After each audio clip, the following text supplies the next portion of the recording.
চাওয়া আর পাওয়া এই দুটো শব্দের মধ্যে থাকা পার্থক্যগুলো যখন জীবনের মুখোমুখি হয় তখনই ভাগ্য শব্দটা আমাদের খুব পরিচিত হয়ে ওঠে। একটা মানুষ যখন হাঁটতে হাঁটতে প্রায় হেরেই যাবে তখনও যদি সে আশা না ছাড়ে তবে সেটা হবে ভাগ্য। একটা মানুষের যখন সবকিছু শেষ হয়ে যাওয়ার পরেও অবশিষ্ট কিছু থেকে থাকে আমরা তাকে বলি ভাগ্য। একটা মানুষ যখন দুর্ঘটনার একেবারে নিকট থেকে বেঁচে ফিরতে পারে তখন সেটাকে আমরা বলি ভাগ্য। কিছু ক্ষেত্রে একটা স্টুডেন্ট যখন ভালো রেজাল্ট করে তখনও সেটাকেও আমরা ভাবি তার ভাগ্যে এটা লেখা ছিল।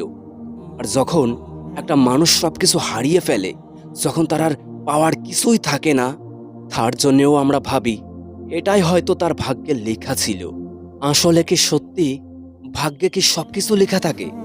একজন ডাক্তার যখন তার সমস্ত চেষ্টাকে ব্যর্থর দিকে নিয়ে যায় তখন সেই ডাক্তারের কাছেও ভাগ্য ছাড়া আর কিছুই বেঁচে থাকে না। কিন্তু আসলেই কি ভাগ্য সবকিছু নিয়ন্ত্রণ করে? কই, আমার তো তেমন মনে হয় না। আমার কাছে কি মনে হয় জানো? আমি মনে করি দুর্বলেরা ভাগ্য বিশ্বাস করে আর সবলেরা তো ভাগ্যকে ছিনিয়ে নিয়ে আসে।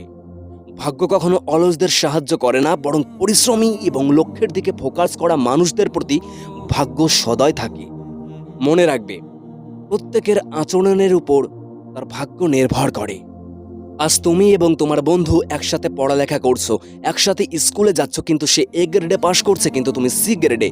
এর মানে এটা নয় তার ভাগ্য ভালো, বরং তুমি নিজেই তোমার ভাগ্যকে তোমার কাছে আনোনি। তোমরা একসাথে স্কুলে গেলেও তুমি তার মতো পড়া শিখতে পারোনি। আজকে একসাথে কোনো ভারী কাজ করছো, হট করে যদি কোনো চোট পাও তার মানে এটা নয় যে তোমার ভাগ্যটাই খারাপ। এটাও তো হতে পারে যে তুমি তোমার সাবধানতা অবলম্বনে সেই কাজটি তুমি করতে পারোনি। আজকে যদি তুমি কষ্ট পাও তাহলে তার জন্য তুমি কখনোই তোমার ভাগ্যকে তুমি দোষারোপ করতে পারো না।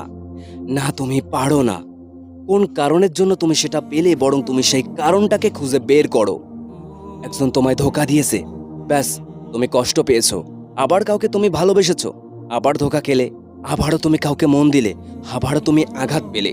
এর মানে হয়তো এটা নয় যে তোমার ভাগ্যটাই হয়তো খারাপ। না, এটাও হতে পারে যে তোমার জীবনে সময় আসলে সময় মতো তোমার ইচ্ছেটা হয়তো পূর্ণ হবে।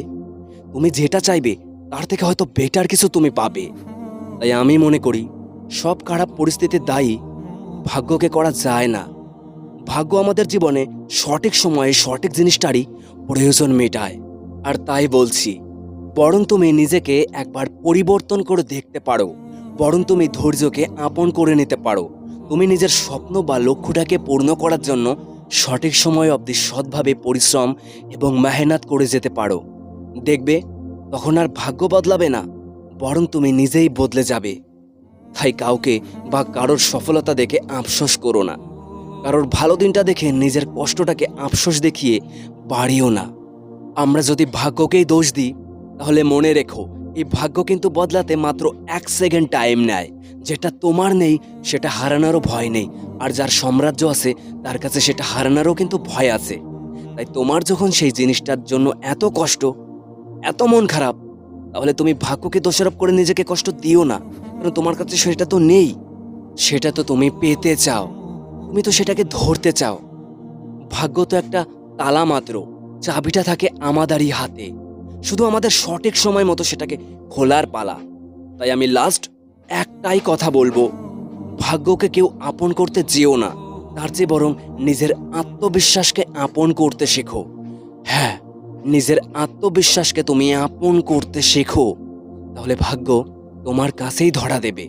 কারণ ভাগ্য কখনো অলস এবং চেষ্টা না করা মানুষকে ভালোবাসে না। তাই তোমার কর্মফল সবসময় ভালো হওয়া উচিত।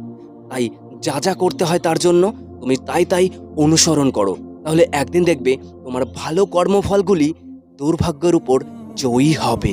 হ্যাঁ, জয়ী হবেই। আর এটা একদম তাজা সত্যি কথা।